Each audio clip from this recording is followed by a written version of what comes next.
Friends, welcome to the first official Working in the Greenhouse video. You know, I've dreamed of a greenhouse for, can I even say decades at this point? Probably decades. In fact, if you go back to childhood books, greenhouses and gardening appeared as a frequent theme. And so this has always been something that's very authentic to who I am.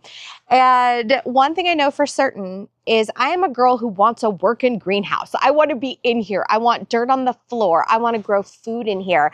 And so we're going to jump into a little bit of that today. Now, the other thing I know about myself is a beautifully designed space is paramount to the work I do in this world, to how I feel in my home, and the curation of an aesthetic that is not only this heirloom quality aesthetic, but also functional and welcoming to my family. So before we jump into my little greenhouse, a couple notes on the aesthetic and the vibe, my friends. I was very much drawn to this French style of greenhouse. And when we talk about French garden design, it is very curated, but it's also really restrained. And so with that thought process in mind, knowing I was going with a French style greenhouse and not one that's over the top with bells and whistles and flourishes, just the right hint of detail. I also designed a black basalt pathway. And the reason I went kind of almost like very, very straight, which is not typically me, is that it lent itself to a French garden aesthetic that is restrained, that has a lot of structure, that has a very firm man-made hand placed upon it. The other thing I love about the aesthetic of this greenhouse is I inherently have a lot of British influences that come into my gardening aesthetic. And what's so funny is as I was designing this space and it was coming to fruition, I feel like the choices, because I adhered to my design aesthetic so closely, the choices became more and more magnetic. And inside is kind of one of the big things of the day. We're bringing in two massive influences in my garden design, which is a very pronounced UK British influence, along with a Northwest influence. I'm a Northwest girl through and through. And so for me, it is the culmination of all of those things. I needed to be functional. I needed to be beautiful. And also, the tomato selections I'm planting today are going to speak to the heirloom quality that this inherently holds in its design. I will say that one thing I really wanted to do, and I hope this is inspiration for some of you out there, is the very first time I puttered in the greenhouse, it was actually doing seed starting with my youngest son. And I have to say that I just wanted to savor that core memory of having a first little moment in the greenhouse. So we did some soil blocking. This is the first time he soil blocked with me because he had enough upper body strength to like squeeze out those little soil blocks. So we started tons of veggies. We started more perennials and flowers for the lower garden. So you guys already, this is shaping up to be such a beautiful space for our entire family. Many of you have already seen these gorgeous Zinc planters. I scored these at the Northwest Flower and Garden Festival. I have 3 of them in here, and I gave one of them to my assistant because, you know, she loved them too. But these are just classic British influence into this garden. I also think because I went with the more simple profile, I do feel like it speaks to the French garden aesthetic with that restrained nature. I will link to these planters in the description below. Full disclosure, I did not pay that. And in fact, some of them have like little imperfections on them, like right here and right here. But here's the other thing I know about me. I know that this is a working greenhouse. I know that they are going to get dings, and I am okay with that because above all, the dream for this space is that it is beautifully functional. One thing I always do with my containers is I start with my drainage layer in the bottom. If you've never seen me do this before, this is my drainage taco. Essentially, you lay one end of landscape fabric down in the bottom. You place a little cluster of rocks over the drainage hole, and then your other little half of your tortilla, your little taco shell here, it just lays on top. And so what you come away with is a container that has beautiful drainage, but you aren't having as much soil loss through the container, because a lot of people, you know, you may still have some like staining from water that comes out, but a lot of people say like, hey, I have dirt washing everywhere. And this is how I prevent that from happening in not only my pots, but my clients' pots as well. By the way, I do have a lot of people ask about like what I fill the bottoms of my containers with. And the answer is not much, you guys. I want dirt all the way down to the very bottom. Just fold your little landscape taco fabric over the top. You guys, that's it.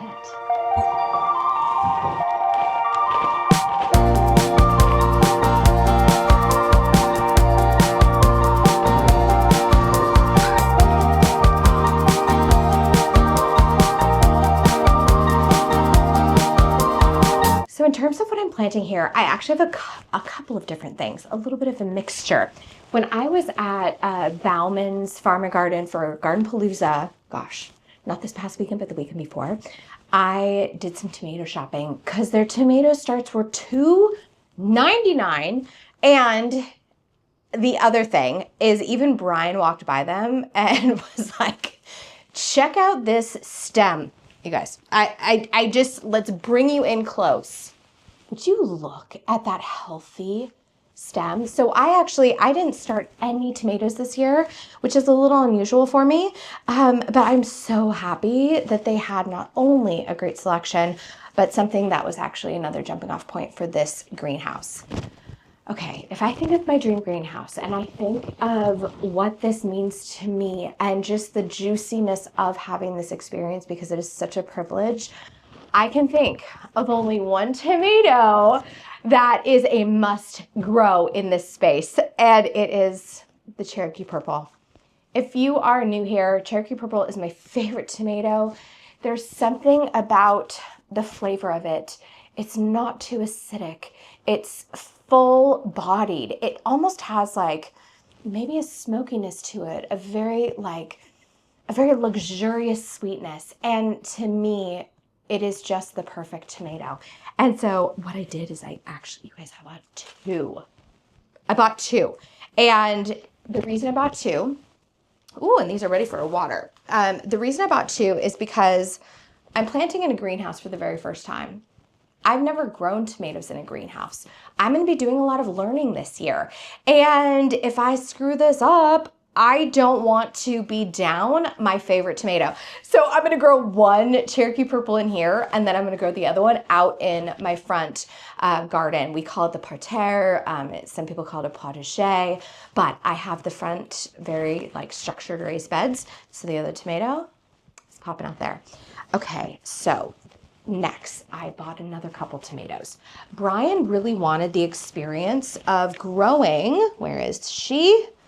A San Marzano. Brian is a really great cook, and he was like, you know what? I really want to try making some like beautiful sauces. And so I did buy a San Marzano. The other ones, you know, I love a little bit of color in the garden. This one is called Honeycomb, and it's more of a grape style tomato. And I'm really excited to see this kind of come to fruition. Okay, I have two more here. I went a little tomato crazy. This one is one for my oldest son. This one is called Sweet Million. And my oldest son is a massive tomato fan. And he's actually grown Sweet Million for years and years, but he's a busy teenager now. And so he didn't do that with his mama this year. But I'm still going to plant him tomato. And I think what I might do is I might actually put this in the front yard, because it's a good like snack when you're coming and going. And I love a garden that you can snack from. So the second planter, which is going to be over here on this side, this really big one, it's a big one. It is probably almost 24 inches wide, and I'll show you the detail on it because it's really cute. This is actually originally the one that I gave to my assistant, Senta, and then she was like, it's too big for my space. So she brought it back and she exchanged it for one of the smaller ones that I had. But, oh, you guys, this is my first time growing this one. I don't even know how to feel about it, but I decided to grow it in here, and I'll explain my reasoning. This one that I'm holding right here is the mortgage lifter. Okay, here, I've seen this thing growing online. It is supposed to be really beefy. And one of the challenges to growing tomatoes in the Northwest is if you don't harvest them before a big rainfall, you're liable to have cracked tomatoes because it just like sucks up all the moisture and then the skin all cracks. So I'm gonna hedge my bets and I'm gonna put a mortgage lifter in the big kahuna pot over there. Now, last but not least, I snagged some peppers because I'm gonna turn the pot in back of me into a pepper pot. I grabbed two of my favorite things. And you guys, this is the theme of this greenhouse. I'm putting my favorite things in here. I'm gonna put in some things that are just gonna bring me lots of joy because I want this greenhouse to feel alive with kind of a juicy heirloom quality to it. Now these next two things are not from Bauman's. They are literally from my local Fred Meyer. This first one is an early jalapeno. I have grown this. I have loved this. I think it's going to love the heat in this greenhouse. I do have automatic roof vents on here as well as a sunshade, which I'll kind of pull open to show you. But I thought, you know, that little cutie right there, I think that's going to look good. The other thing that I got two of is, you guys, this is one of my favorite peppers ever. It is the shishito, and I bought two. My thought process here is my peppers never get big. I'm not someone who can have like a massive pepper plant. I don't know if I'm doing something wrong or that's just how it is, but I'm kind of thinking I'll put one back here, and I'm gonna put these tinier shishitos right in front. So a cute little hot pepper pot. And this should be beautiful. Now I'm working with about 12-inch plant spacing on my peppers. In years past, that has worked really, really well for me. I also started using that spacing with square foot gardening, and it will still allow me to get in here and amend this with a bunch of like yummy plant tone. I tried a bunch of different fertilizers, and for whatever reason, excuse me, I misspoke, veggie tone. That one worked so much better than all the others that I tried in terms of working in the granular. So I'm gonna be working that in throughout the season. I have more treasures down here for the front garden, but that's gonna be a project for a different day. I picked up from Bauman's, I also picked up, look at this ruby ball cabbage. Guys, that is just gorgeous. So that's gonna go in the front garden.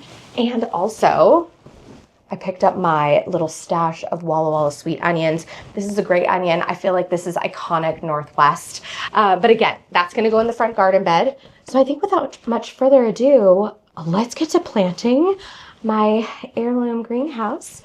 And if I have time, I think what I'm gonna do is I'm gonna sprinkle some Genovese basil around the base of each one of my tomato plants. The Genovese is my favorite. And in my cute little greenhouse, we're only playing with the good stuff this year, friends. We're going with the good stuff.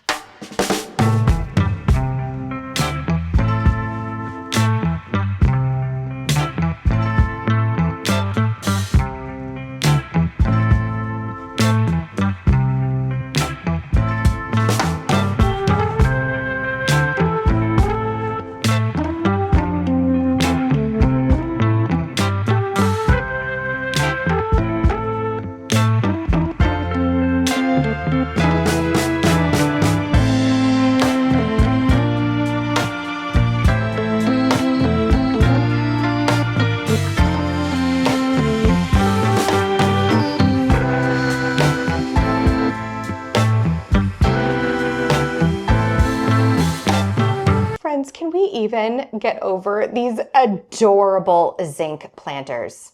You guys, AgriFrames, they have such good product.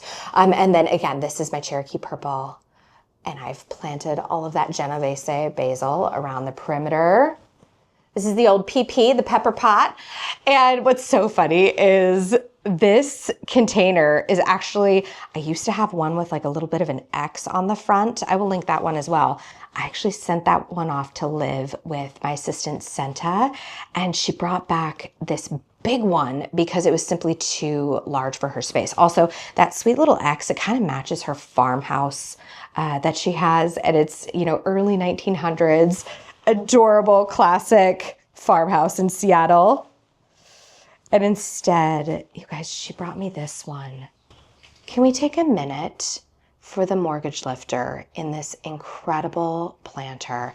This one, what I love about it is it almost feels like it fits better in here. We have a beautiful kind of leaf detail, almost feels like an olive leaf. And then you can see down here, it very gently kicks out at the base with these beautiful little kind of rivet details. And then it kicks out again at the top as well. Honestly, at first I was like, oh, I kind of liked the two little square planters, but this is such a better match for the greenhouse as well as the aesthetic that I am looking to achieve in this space. So as we talked about, I'm doing a lot of learning. This is my first year. I expect myself to make some mistakes in here, and that is okay. So while I'm doing lots of reading online, I'm doing lots of research. I've got a couple books that talk about growing in greenhouses.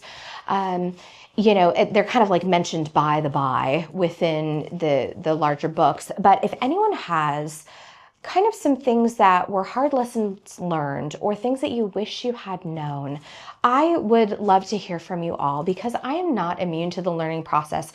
And I think that is what is so glorious about gardening in general, is that this is the grand experiment. This is the great surprise that we all get to enjoy. So, oh my gosh. And because we just planted the little babies, I might as well bring out the sunshade a little bit.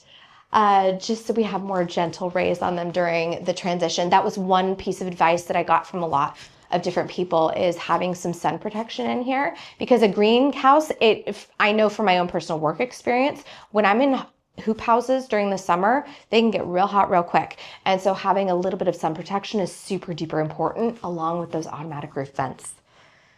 Okay, friends, thank you for coming along on our first official garden adventure in the greenhouse, in the Baguette. And if you're new here, welcome. My greenhouse is affectionately called the Baguette. It was named by my son, and you guys, who couldn't love it more. Okay, get out there, say hello to your garden for me, and I'll see you in the next one. Bye.